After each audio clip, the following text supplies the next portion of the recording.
everyone, and welcome to Classic Gamer 74, episode 50. I'm your host, Anthony Gamer, and I want to thank each and every one of you for stopping by and for the likes and subscriptions. It really means a lot to me, so thank you very much. Also, I want to give a big shout out to a fellow YouTuber, Gabby. It's great to have you back. I hope you're feeling better and looking forward to more episodes on your channel. In today's episode, I'm going to discuss more Atari 2600 prototypes. This is the third episode in our series, and I have plans to have at least two more. If you know of any other prototypes that you'd like to see featured in these episodes, let me know in the comments section below. And who knows, it may be the subject of another episode. And if you have the ROM files for some of the prototypes that you'd like to see discussed in this channel, let me know as well, as I may not have them and I'd like to check out the game before I preview them on this channel. Alright, the first game on today's list is Wizard from 1980, programmed by Chris Crawford. In this game, you take on the role of a wizard, and you're trying to defeat this star-shaped creature. You throw, I would guess, as being a regular player of D&D back in the day, he's probably shooting magic missiles, which is a typical low-level magic user spell. Now, you have to get him up to 99 points, and then you destroy him. I think it's kind of a hit points, of course, you would say, and the same with you. Now, after shooting, you have to recharge. So, best thing to do is kind of use guerrilla warfare, shoot and run, so you can, wipe out and kill the monster. And after the monster is destroyed, another monster will come to take its place. In a variation of the game, by using the difficulty switch, you try to keep the monster away from that little swirling mass you see down there at the bottom of the screen. A pretty fun game. Imaginative, as kind of like another sort of adventure game. So the question is, why wasn't the game released? Well, this is a 2K game, and by this time Atari decided to only release 4K games. So even though the game was finished in for the most part, the game wasn't released simply because it was a 2K game in a 4K market. So, and this is Wizard from Atari. Next up, we have Bouncing Baby Bunnies from Telesis from 1983, programmed by Alan Levins. According to what I've read, the game was inspired by the Bugs Bunny cartoon, in which the stork mistakenly brought Bugs Bunny to a family of gorillas. In this case, you have baby bunnies brought to these monkeys, and they're trying to bounce them. Let's use our imagination and say they're trying to bounce them into the bunny hutch. That's the best I could come up with. Kind of a fun game, not incredibly original. As many of you have heard of a game called Bouncing Babies.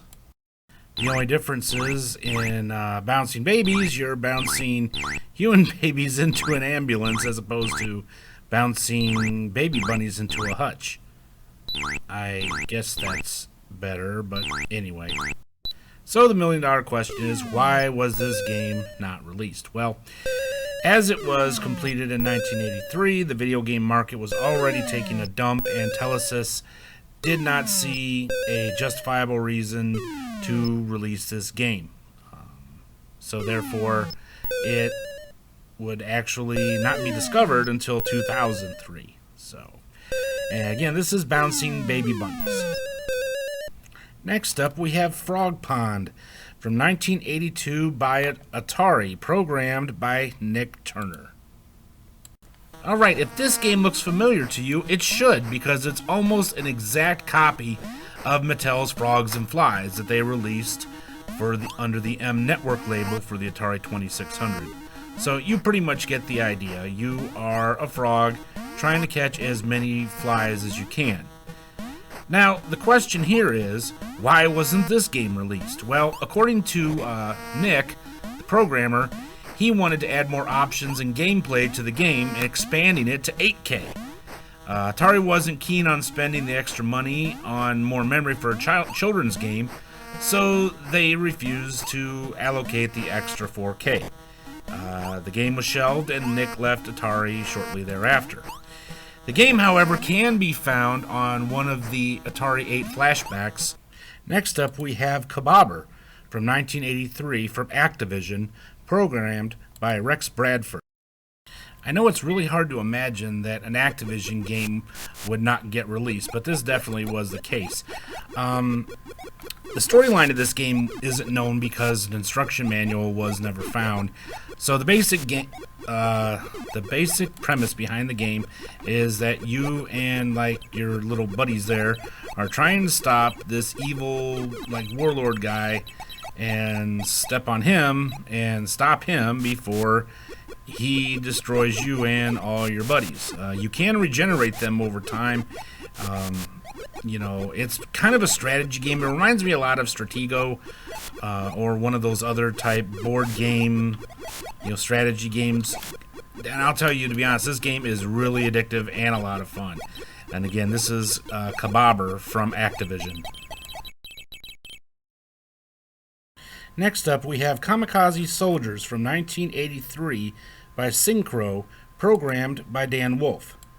This is your typical space shooter game in which you command this little gun down there and you are trying to stop these aliens from invading your planet.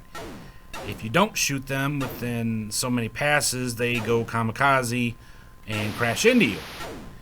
Now, this game was to be the only game made by Synchro, but with the collapsing video game market at the time, they simply decided not to release it and not get involved in the video game world itself.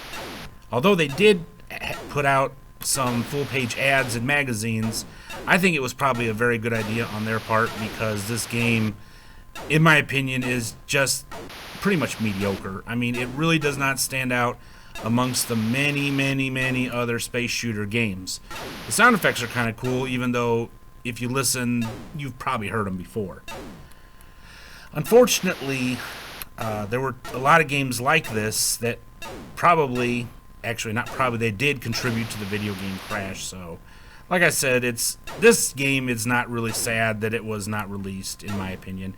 However, Dan Wolf, the programmer, did donate the ROM to AtariAge.com, so you do get a chance to play it, which, I personally believe that playing this game is okay, but I really am glad I didn't spend any money on it. So this again is Kamikaze Saucers.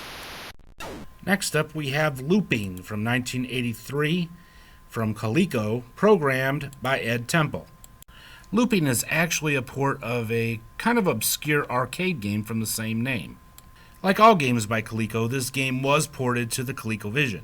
Although a pretty much completed version of the game was made for the Atari 2600, it wasn't released. But let's check it out right now. Alright, now you're flying this jet. Now, a lot of people mess up in this first part because you actually have to just pull back on the stick when you take off like a real plane. Problem with this is that it's a little too realistic, and that you are basically only allowed to press up and down on the joystick, which makes you keep looping like this, thus the name. So you have different missions that you're given. The first one is to destroy this terminal. Now, it's not as easy as you think, because you have to try to maintain control of the plane, and then of course you have these balloons that are trying to stop you.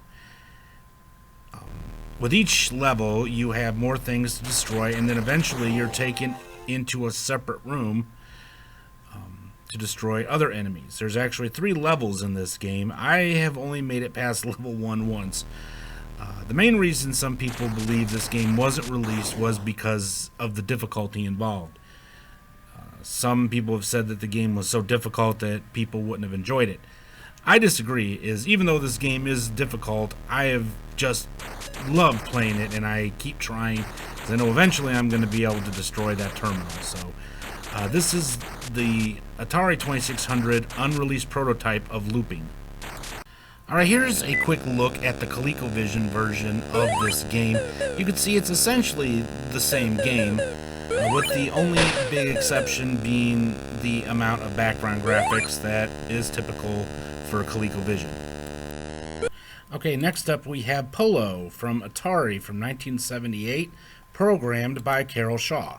And I'm taking this directly from AtariProtos.com. The history behind this prototype is rather interesting, as it may be the first promotional game ever created. In 1978, Warner Communications, who happened to own both Atari and Ralph Lauren, assigned Carol Shaw to design a game that would tie in with Ralph Lauren's new cologne Polo. It's unknown exactly how the game would be used in the promotion, but it may have been intended to be given away to customers who spent large amount of money. Supposedly, several prototypes and handwritten instructions were sent to Bloomingdale's in New York, but nothing became of the promotion and Polo went unreleased. Now, many of you probably are familiar with the game Polo itself, that you are on horses. It's kind of like soccer, and you're trying to use the stick to knock this ball into like a goal.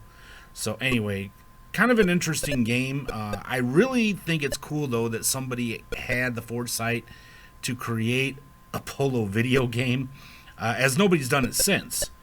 And, of course, Carol Shaw went on to do bigger and better things, as she was the programmer for probably one of the greatest Atari games in history, that being River Raid.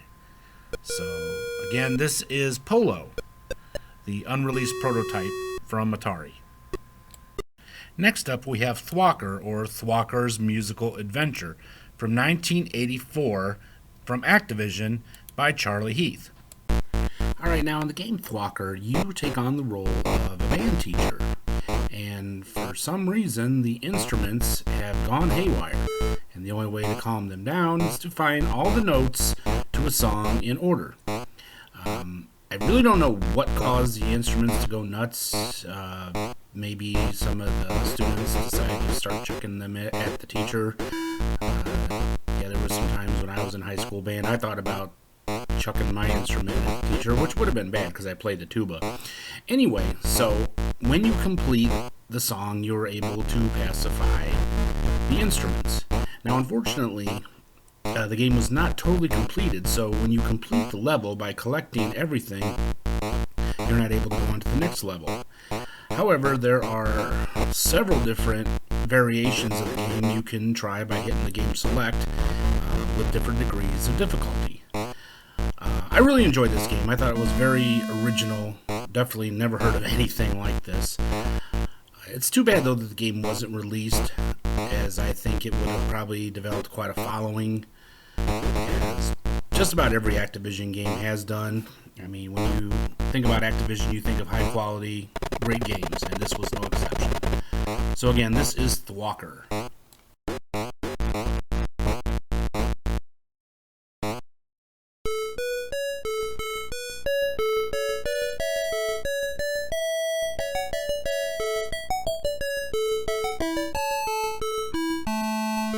And our final game for today is Lasercade by Vidya, programmed by Lee Actor, from 1983. What I found the most interesting about this game is how they were able to pull off the 3/4 view on an Atari game.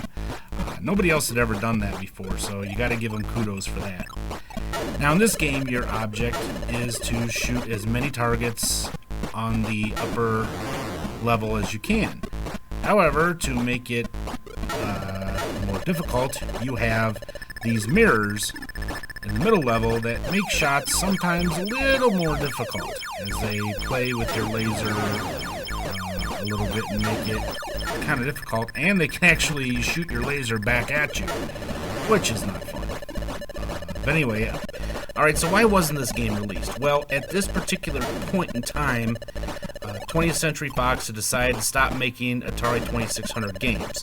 So this and Alligator People, Planet of the Apes, and what I consider to be Six Pack were never released, which is too bad because I think these games were a lot of fun and really enjoyed it. So again, this is Lasercade from 1983.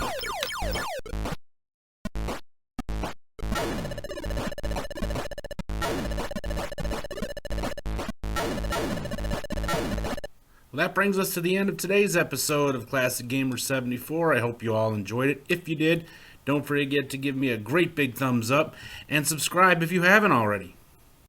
Do you know of any other prototypes, not just for the Atari 2600, but for other game systems? Let me know in the comments section below, and they may be the subject of another episode. In the next episode, I'm going to discuss more children's games and learning games, so don't forget to stop by and check that out. Well, this has been Anthony Gamer, and again, this is my 50th episode, and I want to thank all of you for stopping by, and I will see each and every one of you in the next episode. Until then, have yourself a great day. Goodbye.